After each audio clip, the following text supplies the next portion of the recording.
Tirumala SNC bus stop దగ్గర బహిరంగంగా మద్యం తాగుతున్న మహబూబ్ నగర్ కి చెందిన వ్యక్తిని అరెస్ట్ చేశారు పోలీసులు. లేపాక్షి సర్కిల్ కి కూతవేడు దూరంలోనే బస్ స్టాప్ దగ్గర ఈ ఘటన జరిగింది. మహబూబ్ నగర్ కు చెందిన అనిల్ కుమార్ స్నేహితులతో పాటుగా తిరుమలకు వచ్చాడు. అయితే ఈ క్రమంలోనే తనతో పాటుగా మద్యం బాటిళ్లను కూడా తిరుమలకి తెచ్చుకున్నట్లుగా తెలుస్తోంది. ఎస్ఎన్సి బస్ స్టాప్ దగ్గర ఉచిత బస్సు కోసం వేచి ఉండే భక్తుల మధ్య బహిరంగంగానే వాటర్ బాటిల్లో మద్యం కలుపుకుని తాగాడు అనిల్.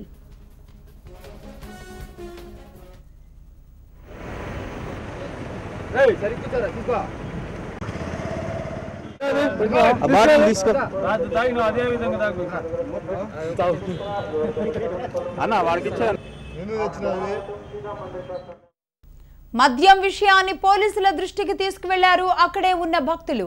అయితే విషయం తెలుసుకున్న పోలీసులు వెంటనే అనిల్ కుమార్ ను అదుపులోకి తీసుకుని మద్యం బాటిళ్లను కూడా స్వాధీనం చేసుకున్నారు. మద్యం బాటిళ్లు కొండపైకి ఎలా వచ్చాయనే విషయంపై పోలీసులు విచారణ ప్రారంభించారు. అయితే పవిత్ర పుణ్యక్షేత్రమైన తిరుమలలో యథేచ్ఛగా మద్యం సేవిస్తూ ఉండటం, గుట్కాలు పాన్లు వాడుతుండటాన్ని తప్పు పడుతున్నారు భక్తులు.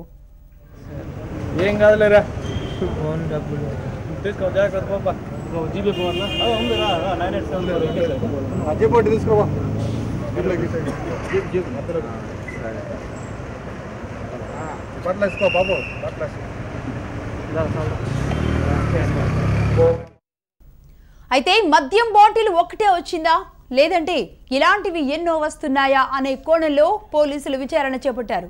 అనిల్ లాంటి మద్యం ప్రియులు కొండపైకి ఎంతమంది మద్యం తీసుకొస్తున్నారనే కోణంలో కూడా విచారణను ప్రారంభించారు. రైట్, దీనికి సంబంధించిన మరిన్ని డీటెయిల్స్ కిరణ్ ఫోన్ లైన్ లో అందిస్తారు. అక్కడ నుంచి కిరణ్, చెప్పండి. తిరుమలలో పటిష్ట బందోబస్తు ఉంటుంది కింద నుంచి కూడా, అయినా సరే మద్యం బాటిల్ పైకి ఎలా వచ్చింది? ఈ మధ్యలో వాళ్ళు కొనుగోలు చేశారా, వాళ్ళు ఇక్కడ నుంచి తెచ్చుకున్నారా? పోలీసులు ఏమంటున్నారు? లక్ష్మి, తిరుమలలో మరోసారి సాక్షాత్తు శ్రీవారి ఆలయంకి కిలోమీటర్ దూరంలోనే ఉన్నటువంటి లేపాక్షి సర్కిల్ కి కోతవేడు దూరంలో ఉన్న బస్ స్టాప్ వద్ద బహిరంగంగానే మద్యం తాగుతూ ఓ వ్యక్తి పట్టుబడ్డాడు.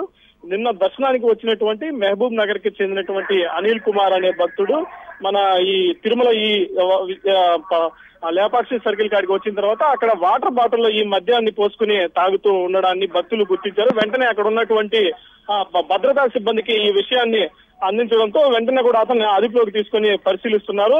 అయితే ఈ ఘటన ఏమి కొత్తదేమి కాకపోయినప్పటికీ గతంలో కూడా ఇటువంటి ఘటనలు పదే పదే జరుగుతున్నట్టు మనకి ఇప్పటికే కూడా ఆధారాలన్నీ ఉన్నాయి. గత నెలలో చూస్తే సాక్షాత్తు శ్రీవారి ఆలయానికి పక్కనే ఉన్నటువంటి మాడా వీధుల్లోనే కొంతమంది హ్యాకర్లు మద్యాన్ని కొడుతూ వాళ్ళు అక్కడ ఉన్న మొత్తం బృందం కూర్చొని మద్యం కొట్టడాన్ని మనం మీడియానే బహిరంగంగా కూడా పట్టించినటువంటి సందర్భం ఉంది.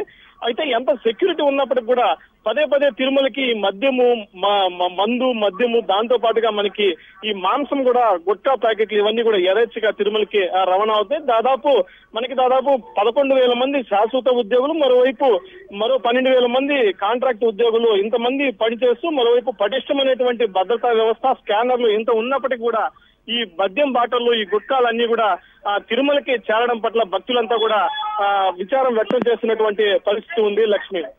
Right, thank you Kiran.